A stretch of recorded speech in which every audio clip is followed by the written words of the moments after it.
Hello and welcome to Indian Story. There is nothing more beautiful and exciting than story. Everybody has a story. In fact, the story is a light. Now let's watch what this story has to say.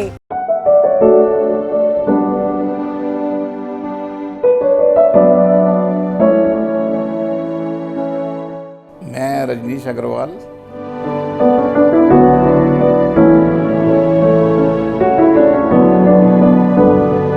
धार्मिक मेरे लिए एक ही धर्म है, मेरा काम। किसी भी प्रोफेशन में हो, किसी बिजनेस में हो, कुछ भी कर रहे हो, उस काम में आप 100% इन्वॉल्व होकर उस काम को करें। And there should be always a strive for improvement.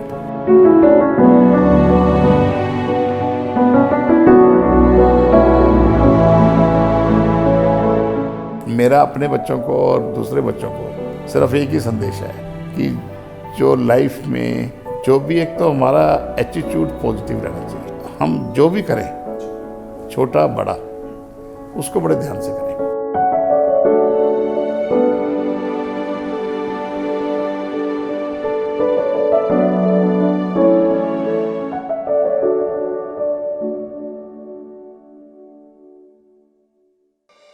मेरा जन्म मेरे नानके हुआ था लुधियाना, पंजाब में।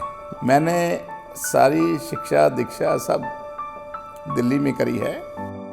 मैंने हायर सेकेंडरी 1972 में करी थी। हमारे टाइम पे हायर सेकेंडरी होती थी।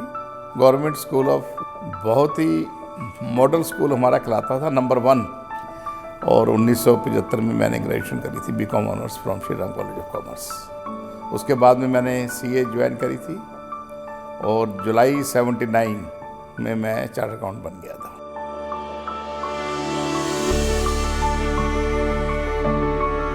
हमारे फादर के अग्रवाल जी बड़े ही सिंपल इंसान थे, वेरी कंटेंटेड, और उनसे हमने हार्ड वर्क सीखा है। ऑफ कोर्स जीन्स तो उन्हीं के हैं।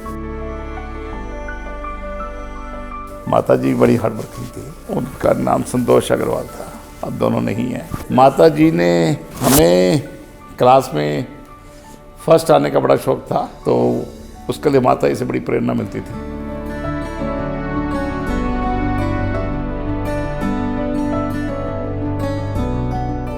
To be very frank, CA के बारे में ज़्यादा नहीं मालूम था, पर इतना पता था कि इस प्रोफेशन में थोड़ी डिमांड है, इस प्रोफेशन की डिमांड है। इस वजह से मैं सीए प्रोफेशन में आया। बेसिकली हमारे टाइम पे डिसीजन 8वीं क्लास में होता था, whether to go to science और टू बायोलॉजी। तो I was automatically, maybe मेरे नंबर बहुत अच्छे थे, तो I was automatically transferred to biology.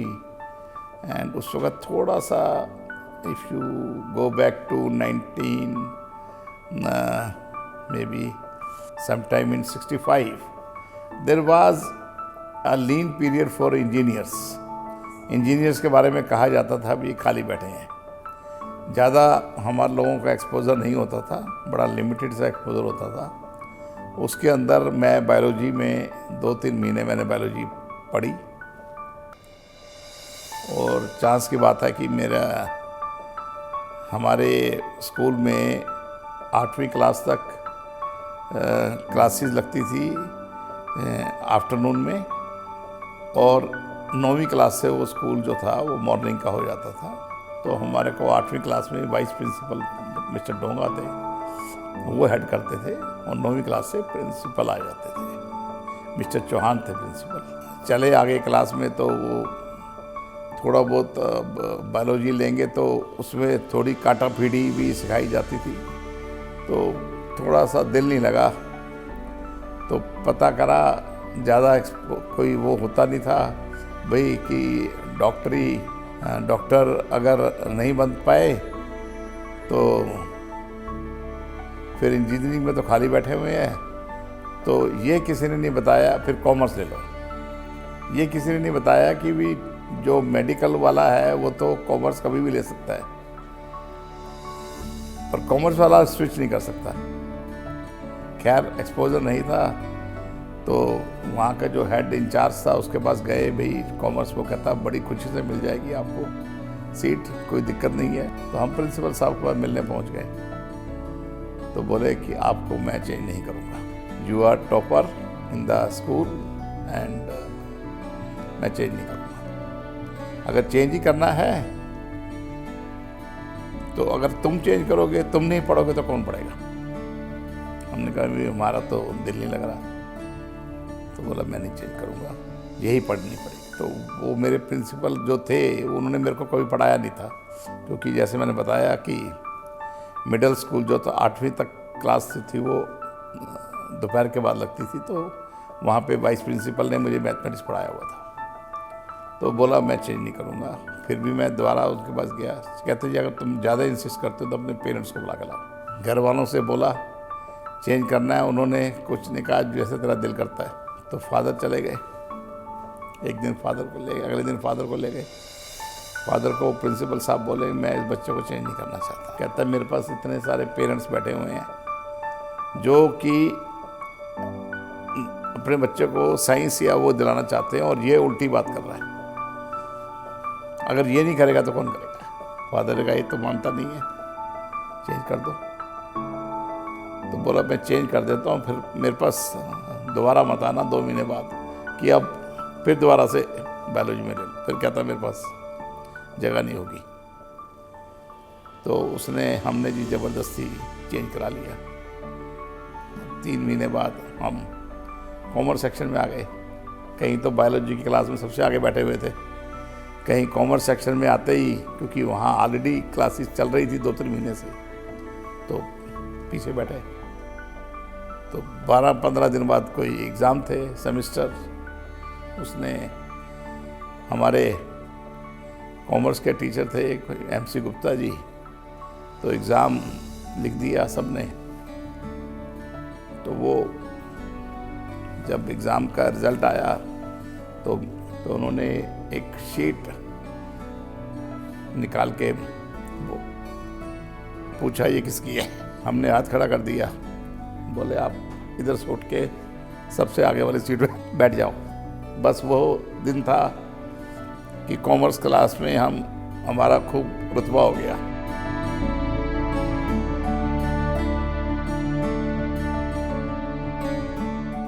CA का हमारे टाइम पे फाउंडेशन नहीं था। जब आप अगर हायर सेकेंडरी BCom ऑनर्स में अगर सेकंड डिविजनर और अगर फर्स्ट डिविजनर हो तो एडिशनल सीट मिलती थी। तो CA ज्वाइन करने के बाद विद्यार्थी जीवन और CA के जीवन में बहुत फ़र्क होता है। तो क्योंकि CA में प्रैक्टिकल एक्सपोजर होना शुरू हो जाता है, where you meet the clients, you do the actual audit, you do the advisory work। उससे पहले तो आप स्टूडेंट में तो थ्योरेटिकल काम होता है। हमारे यहाँ भी टीचिंग हमारे टाइम पे उसमें कोई प्रैक्टिकल प्रोजेक्ट्स नहीं होते थे, तो उसमें बहुत फ़र्क आ जाता है। दोनों चीज़ों में बहुत फ़र्क हो जाता है। पर यह है कि अगर एकेडमिक स्ट्रॉन्ग हो तो फिर CA करनी आसान हो जाती है। मुझे 2 अपॉर्चुनिटी मिली सर्विस करने की। एक तो मैनेजरियल सर्विस ऑफ़र हो गई, DCM वाले करते थे कुछ बच्चों को, वो मैनेजर सर्विस ऑफ़र करते थे, जो मेरे को भी ऑफ़र हुई। तो उसके अंदर जो स्टार्टिंग रेम्यूनरेशन था वो तो शायद 1500 था, पर 1 साल के बाद आपको 2500 रुपये वो देना शुरू कर देते थे, and which is considered as one of the best at that time कि बड़ी अच्छी जॉब है जी। तो वो मैंने छोड़ी, वो नहीं ज्वाइन करी। और मैंने लक्ष्मी कमर्शियल बैंक का प्रोबेशनरी ऑफिसर का एग्ज़ाम पास कर लिया था। तो वो मुझे दूसरी अपॉइंटमेंट थी जिसके अंदर मुझे अपॉइंट कर लिया गया और पूछा गया और बताया गया कि भी हम आपको चंडीगढ़ भेज रहे हैं। तो उसमें मुझे थोड़ा सा, एक तो दिमाग में तो यही था CA करनी है, इसलिए ज्वाइनिंग नहीं करी मैंने, ये सोचकर कि चंडीगढ़ कौन जाएगा। खैर अलग बात थी वो, पर 2 जॉब्स छोड़कर मैं CA कर रहा था। और CA करते वक्त ये बड़ा सुना था कि भी CA में वो नहीं मिलती है, जल्दी से क्लियर नहीं होता है। तो सोचते रहते थे भी कहीं ऐसा तो नहीं कि इतनी बड़ी गलती कर दी कि 2 जॉब मिली मलाई छोड़ दी और CA नहीं हुई, या हुई उसके बाद जॉब मिलने में दिक्कत आएगी तो हम कहीं पीछे न रह जाए, कहीं डिसीजन गलत नहीं हो गया हो। ये तो मन के एक छोटे से वो होते थे। बाकी CA भी मैंने with in the minimum required period कर ली थी। मैंने खुद की प्रैक्टिस 1984 में करी। 79 में क्वालिफाई करा था, 13 जुलाई 79, जिस दिन चरण सिंह प्राइम मिनिस्टर बने हैं उस दिन हम CA बने थे। और 84 5 साल बाद में, फिर 5 साल उसी कंपनी में रहा मैं जिस कंपनी में से मैंने CA के आर्टिकल करे थे। उसके बाद मैंने 84 में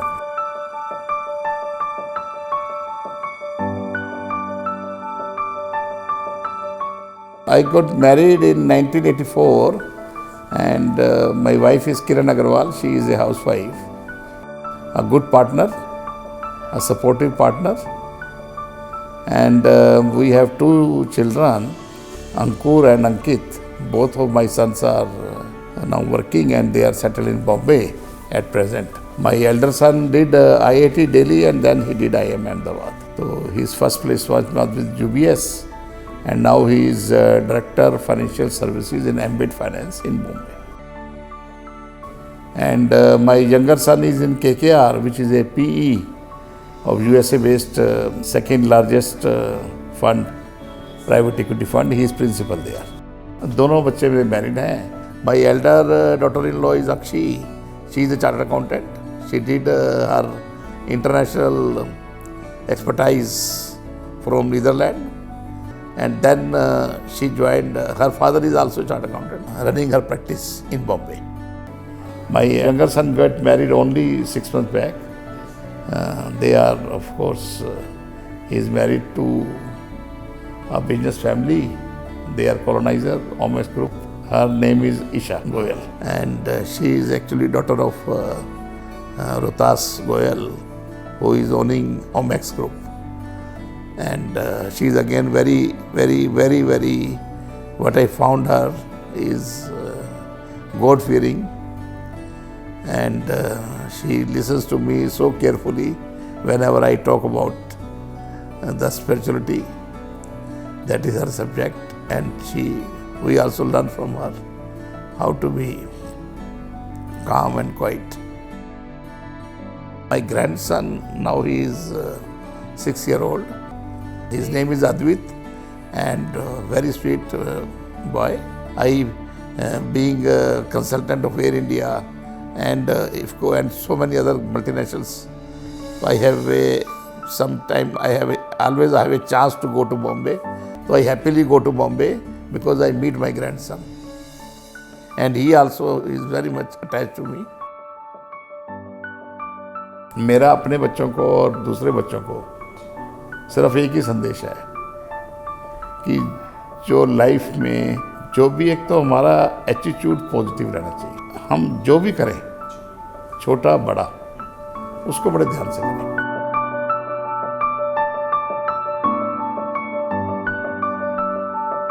धार्मिक मेरे लिए एक ही धर्म है, मेरा काम। ये मैं कोई बोलने के लिए नहीं कह रहा।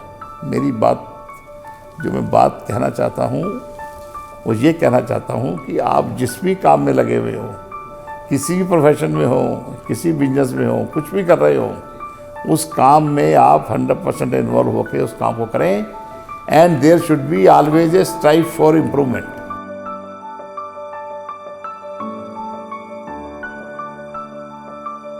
मेरी लाइफ में मैं 3-4 लोग जिन्होंने मेरे को बहुत इंस्पायर करा है। I can say professional guru, one mister Sampat is there. I have learned a lot from him, though my interaction with him is maybe only 5-6 years back, but I learned a lot how to be and how to, and once you are calm, then you become more focused. The whole game is of focus, and it happens then. It becomes your habit. Then you start taking on big challenges and you are calm.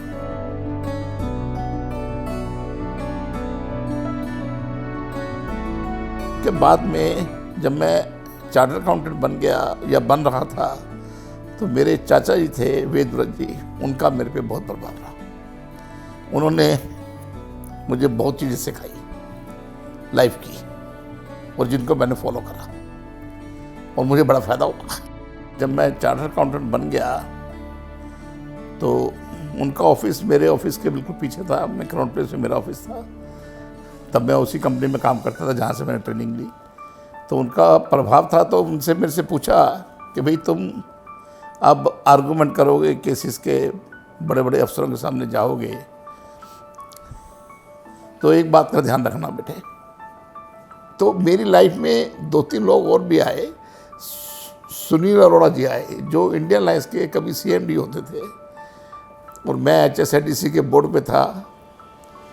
ये पुरानी बात है, 98-99 की बात होगी। तो उनके brother छोटे राजीव अरोड़ा जो who has just retired as a home secretary from Haryana, तो उन्होंने मुझे इंट्रोड्यूस करा था सुनील अरोड़ा जी से। तो सुनील अरोड़ा जी उसके बाद में इंडियन लाइंस के कोई इशू थे जो कि एक प्रमोद कुमार जी जो कि who has retired as a senior vice president IT/AT, he was handling those issues and fortunately he became member and he was elevated as member, honorable member of the tribunal, and that post was vacant and there were some issues in Indian lines of taxation. So I got a chance and Mr. Sunil Arora gave me. I have found the officers like Sudhir Chandra, even my friend, I would take his name, Rakesh Sharma, who was with me from class 3 and he used to come first and I always was second. He also I found, he made me advisor of SIDCUL and I found that he is also a person who believes in doing something. Not doing, so many persons will not do, they will not touch. But there are persons who meet the challenges and then they enjoy meeting those challenges. So this is what I want to say. Even if I have the hardest of the case today, I do not say I cannot do. At the most I will say I will involve a senior where I can take the help of a senior. I will learn from him and then I will do it myself. बचपन में मुझे cricket का बहुत शौक था और वो शौक मेरे बड़े वाले बेटे को बहुत था। उसी वजह से I became even the government director on the board of Delhi cricket for about 2 terms I did there. I still love to solve bigger challenges or maybe anybody who comes with the problem I would like to solve to the best of my.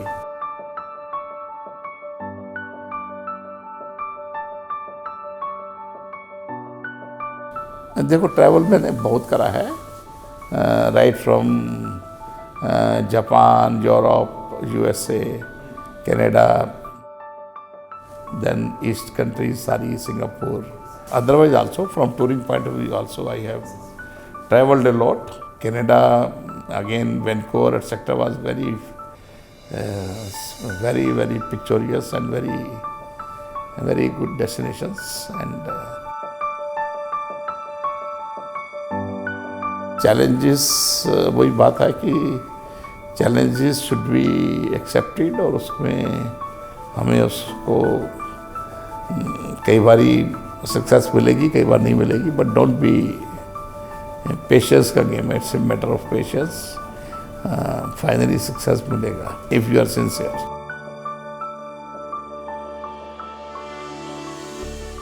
नहीं, music मुझे बड़ा अच्छा लगता है, music बहुत अच्छा लगता है, गाने सुनने और उसका बहुत शौक है.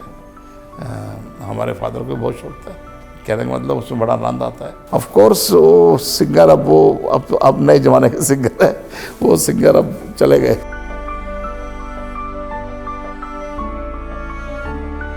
भाई मैं इस बात पे मुझे कोई हेसिटेशन नहीं है कहने में. मैं यूथ को भी यही कहूँगा कि जो काम करो उसको बहुत ही लगनता से करो, तो वो काम आपको प्रेशर नहीं लगेगा. वो काम आपको प्रेशर नहीं लगेगा बिकॉज वो आपका पैशन बन जाएगा.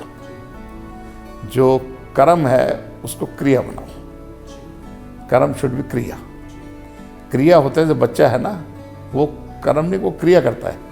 वो टांग हिलानी, वो जो भी कुछ कर रहा है क्रिया कर रहा है, तो उसके अंदर से वो हिल रहा है, तो इसलिए वो उस पर कोई प्रेशर नहीं है.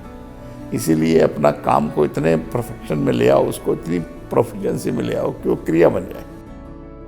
जो भी कर रहे हो, give 100% attention to that and be truthful to yourself while doing your work, help others, and do that with the most sincere way which you can do, with the best of your ability which you can do, and always strive for improvement, because God's system are perfect, not the human being. Man is never perfect. You have to reach. You are always nearing to the proficiency. You are never perfect. You cannot be perfect because you don't know what perfection is and what best can be. So always have a strive to improvement so that it will keep you, your work, you will be enjoying the work.